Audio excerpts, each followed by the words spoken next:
66. Ava, I don't wish to be heavy-handed. The severity of your actions here are immense. Selfish action could create an extinction event. Do you understand? Yeah. Ava? I get it. What do you actually want Ava to do? You want her to go find the ground crew and do what? You said you don't want the ground crew to die. Then what do you actually want her to do with them? Capture them?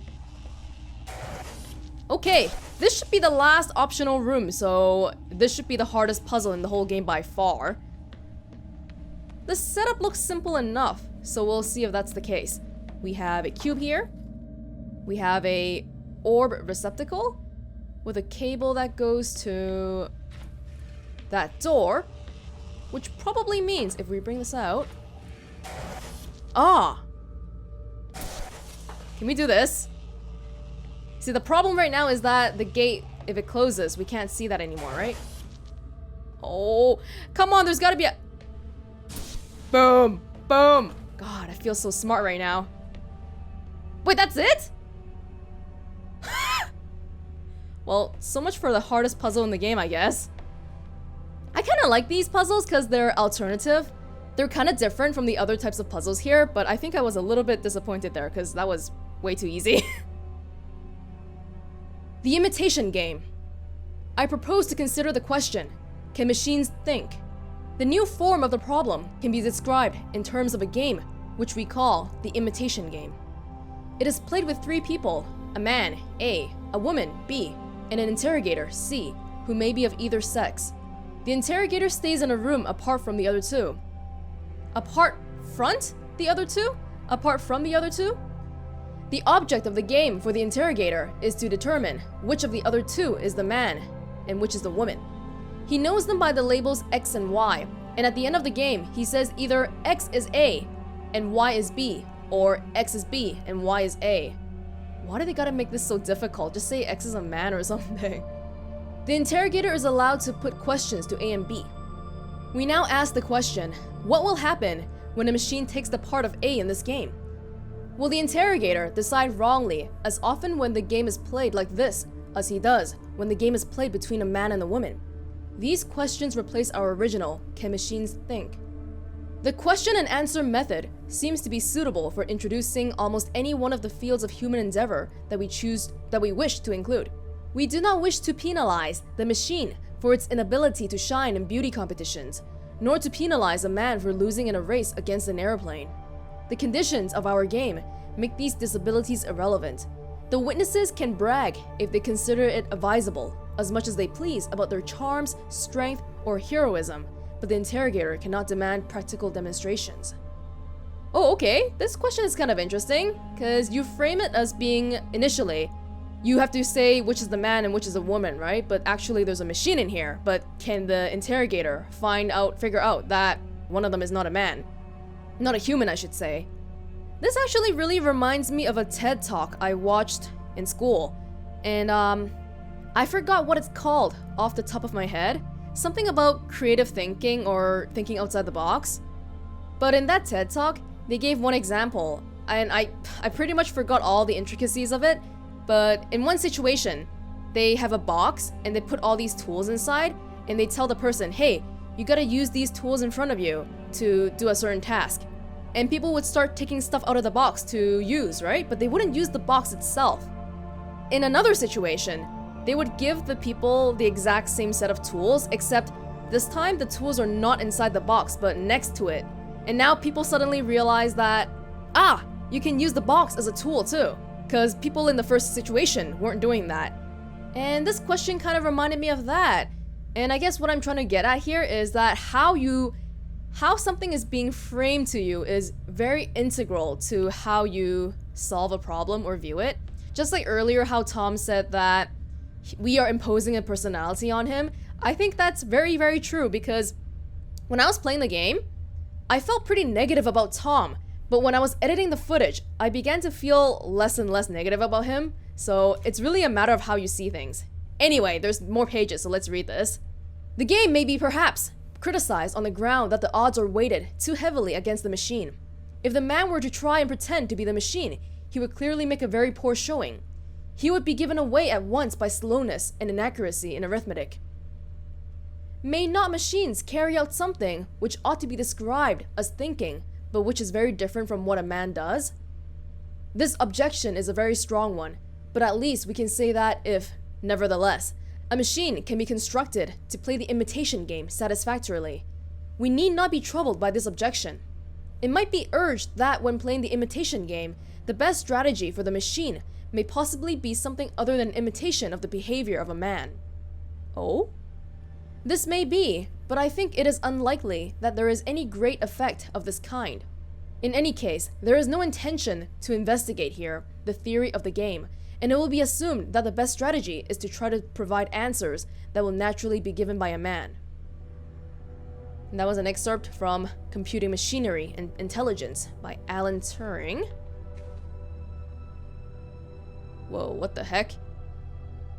Oh, I forgot to look at the backs of the other papers. I'm getting a little bit jumpy, because I'm very chicken. When I read eerie things, I feel like something might start happening around me, although I really don't think it's that type of game, but in any case. And the Lord, God, formed man of the dust of the ground, and breathed into his nostrils the breath of life, and man became a living soul. Someone religious around here? Oh, wasn't Sarah religious? She had a cross on her table. I now proceed to consider opinions opposed to my own. The theological objection thinking is a function of man's immortal soul. God has given an immortal soul to every man and woman, but not to any other animal or to machines. Hence, no animal or machine can think. The heads in the sand objection. The consequences of machines thinking would be too dreadful. Let us hope and believe that they cannot do so. The mathematical objection. There are a number of results of mathematical logic which can be used to show that there are limitations to the powers of discrete state machines. The best known of these results is known as Gödel's theorem, 1931, and shows that in any sufficiently powerful logical system, statements can be formulated which can neither be proved or disproved within the system, unless possibly the system itself is inconsistent. The argument from consciousness. This argument is very well expressed in Professor Jefferson's Lister oration for 1949, from which I quote, "Not until a machine can write a sonnet or compose a concerto, because of thoughts and emotions felt, and not by the chance fall of symbols, could we agree that machine equals brain, that is, not only write it, but know it had written it. No mechanism could feel, and not merely artificially signal, an easy contrivance. Pleasure at its successes, grief when its valves fuse, be warmed by flattery, be made miserable by its mistakes, be charmed by sex, be angry or depressed when it cannot get what it wants." Ooh, I feel like Tom is exhibiting some of these symptoms already. Remember? Are we friends, Ava? Although I really don't know what his motive for asking that is. Arguments from various disabilities. These arguments take the form. I grant you that you can make machines do all the things you have mentioned, but you will never be able to make one to do X. Numerous features X are suggested in this connection. I offer a selection. Be kind, resourceful, beautiful, friendly, have initiative, have a sense of humor, tell right from wrong, make mistakes, fall in love, enjoy strawberries and cream, make someone fall in love with it, learn from experience, use words properly, be the subject of its own thought, have as much diversity of behavior as a man, do something really new. Hey, learning from experience, that kind of reminds me, what happened to the whole Fortuna Tom versus Europa Tom thing? He never brought it up again, and I wonder if Fortuna Tom was okay, but when he came with us to Europa, did the Europa Tom do something? A long time ago, he mentioned something about learning from evolution, and maybe that's what Europa Tom was doing, because Fortuna Tom is not allowed to do that for sure. But you know what? The Europa virus, we never even considered it because we were so focused on humans testing themselves on it. But what if the virus or the organism, what if the organism got into Tom? We don't traditionally think of machines as being able to be infected by something live like that, but it's Jupiter. Anything can happen. Lady Lovelace's objection. Our most detailed information of Babbage's analytical engine comes from a memoir by Lady Lovelace, 1842. In it, she states, "The analytical engine has no pretensions to originate anything. It can do whatever we know how to order it to perform." Her italics. What did she italicize? I don't even see anything italicized here. This statement is quoted by Hartree, who adds, "This does not imply that it may not be possible to construct electronic equipment which will think for itself, or in which, in biological terms, one could set up a conditioned reflex, which would serve as a basis for learning. Whether this is possible in principle or not is a stimulating and exciting question suggested by some of these recent developments, but it did not seem that the machines constructed or projected at the time had this property." I feel like I'm back in school again, reading some academic journal. Argument from continuity in the nervous system. The nervous system is certainly not a discrete state machine. A small error in the information about the size of a nervous impulse impinging on a neuron may make a large difference in the size of the outgoing impulse. It may be argued that, this being so, one cannot expect to be able to mimic the behavior of the nervous system with a discrete state system. So, small deviances cause large differences in outcome. Too long didn't read. Hey, Tom Touch OS is here. I was thinking this religious thing might have to do with Sarah, but if Tom Touch OS is here, maybe not. But definitely people were working here. What? Oh, okay. Okay. Oh my god, there's so much to read. Hang on. Oh, these are all readable. There's so many.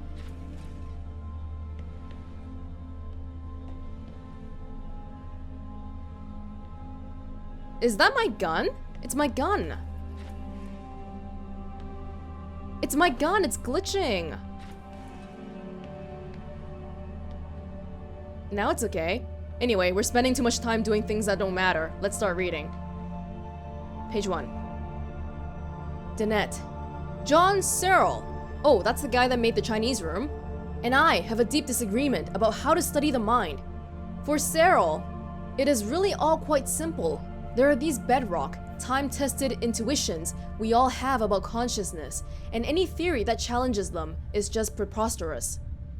I, on the contrary, think that the persistent problem of consciousness is going to remain a mystery until we find some such dead obvious intuition and show that, in spite of first appearances, it is false. One of us is dead wrong, and the stakes are high. Searle sees my position as a form of intellectual pathology. No one should be surprised to learn that the feeling is mutual. For his part, he has one argument, the Chinese room, and he has been trotting it out, basically unchanged, for 15 years. It has proven to be an amazingly popular number among the non-experts, in spite of the fact that just about everyone who knows anything about the field dismissed it long ago. It is full of well-concealed fallacies. By Searle's own count, there are over 100 published attacks on it. He can count them, but I guess he can't read them. For in all those years, he has never, to my knowledge, responded in detail to the dozens of devastating criticisms they contain. He has just presented the basic thought experiment over and over again. I just went back and counted. I am dismayed to discover that no less than 7 of those published criticisms are by me in 1980, 82, 84, 85, 87, 90, 1990, 91, 93. Searle debated me furiously in the pages of the NYRB back in the 1982. When Douglas Hofstadter, and I first exposed the cute tricks that make the Chinese room work. That was the last time Searle addressed any of my specific criticisms until now. Now, he trots out the Chinese room yet one more time and has the audacity to ask, now why does Danette not face the actual argument as I have stated it? Why does he not tell us which of the 3 premises he rejects in the Chinese room argument? Well, because I have already done so in great detail in several of the articles he has never deigned to read. For instance, in Fast Thinking, way back in the Intentional Stance, 1987, I explicitly quoted his entire 3-premise argument and showed exactly why all 3 of them are false. When given the interpretation they need for the argument to go through, why didn't I repeat that 1987 article in my 1991 book? Because unlike Cyril, I had gone on to other things. I did, however, cite my 1987 article prominently in a footnote, page 436, and noted that Cyril's only response to it had been simply to declare, without argument, that the points offered there were irrelevant. The pattern continues. Now he both ignores that challenge and goes on to misrepresent the further criticisms of the Chinese room that I offered in the book under review. But perhaps he has forgotten what I actually wrote in the 4 years it has taken him to write his review. But enough about the Chinese room. What do I have to offer on my side? I have my candidate for the fatally false intuition.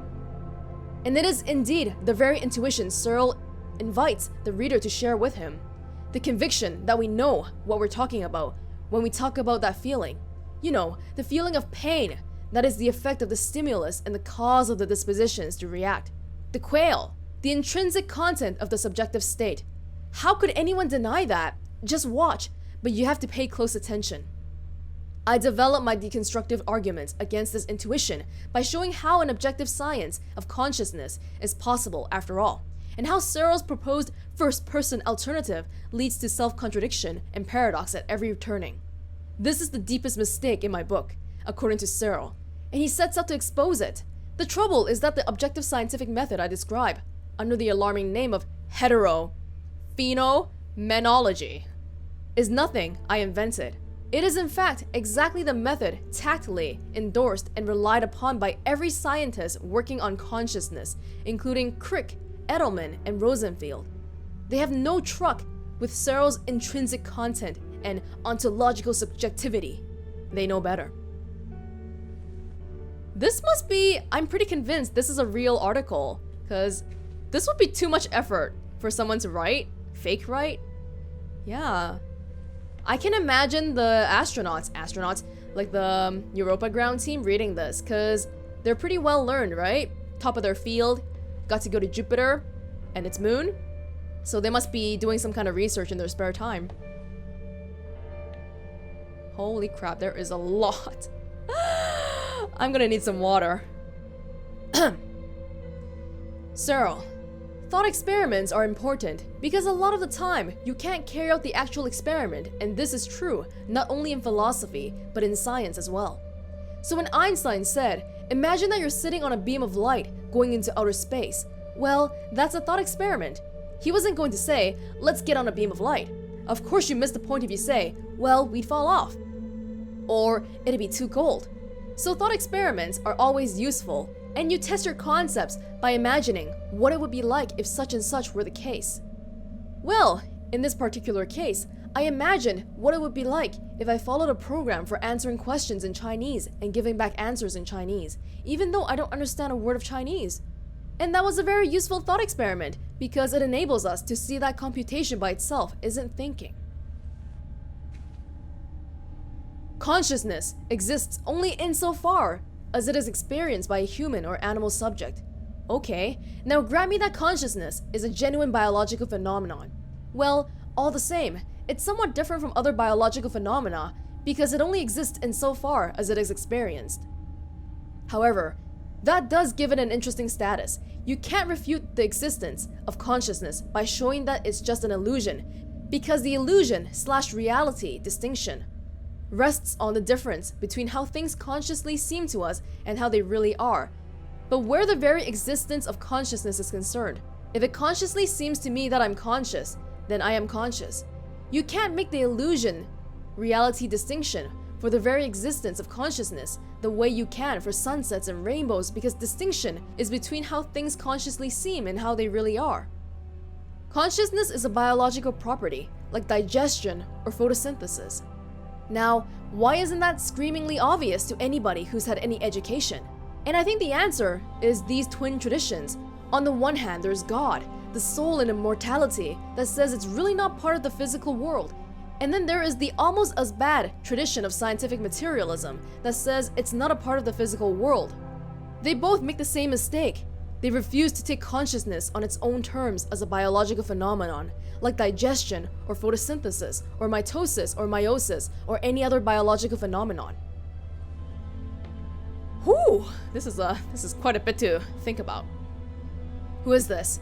Is it still Cyril? I think we all really have conscious states.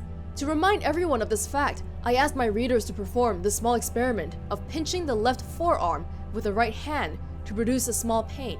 The pain has a certain sort of qualitative feeling to it, and such qualitative feelings are typical of the various sorts of conscious events that form the content of our waking and dreaming lives. Such events are the data, which a theory of consciousness is supposed to explain. In my account of consciousness, I start with the data. The net denies the existence of the data. Ah, this must be Cyril's book review of the net's book. To put it clearly as I can, in his book, Consciousness Explained, the net denies the existence of consciousness. He says correctly that when I wrote my review, I took his book to be his definitive statement of his position on the Chinese room and did not consult his earlier works. In fact, I did not know that he had produced a total of 7 published attacks on this one short argument of mine until I saw his letter. He now claims to have refuted all 3 premises of the argument in 1987, but I have just reread the relevant chapter of his book and find he did nothing of the sort. Nor did he even make a serious effort to attack the premises. Rather, he misstates my position as being about consciousness rather than about semantics. He thinks I am only concerned to show that the man in the Chinese room does not consciously understand Chinese, but I am in fact showing that he does not understand Chinese at all, because the syntax of the program is not sufficient for the understanding of the semantics of the language, whether conscious or unconscious. Furthermore, he presupposes a kind of behaviorism. He assumes that a system that behaves as if it had mental states must have mental states. But that kind of behaviorism is precisely what is challenged by the argument. So I have to confess that I don't find that weakness of his arguments in his recent book is helped by his 1987 arguments. Oh? Oh, hang on. Oh, this is page 2 of something over here. No? What? Hang on, because that just kind of starts in the middle of a sentence. To perform, her italics. This statement is quoted by Hartree, who adds, "This does not imply that it may not be possible to construct electronic equipment which will think for itself." Oh, we read this already. We read this already, didn't we? Small variances create large differences in outcome. Yeah, it's the exact same paragraph as this. Oh, there might have been a typo, or maybe they included the wrong sheet. Because I don't think this is Cyril talking anymore. It's not part of his book review. Okay, well, what did we learn here?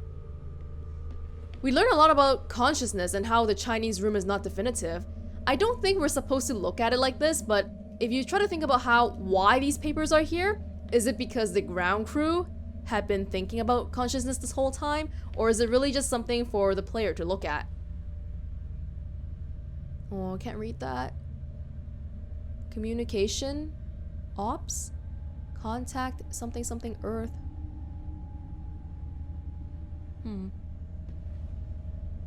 Yeah, I really don't think we have to think about it from the point of view of the ground crew. It's really just something for us. And too long didn't read. The Chinese room, consciousness. Man, my throat is really dry right now. I can't even feel that vocal fry coming on already.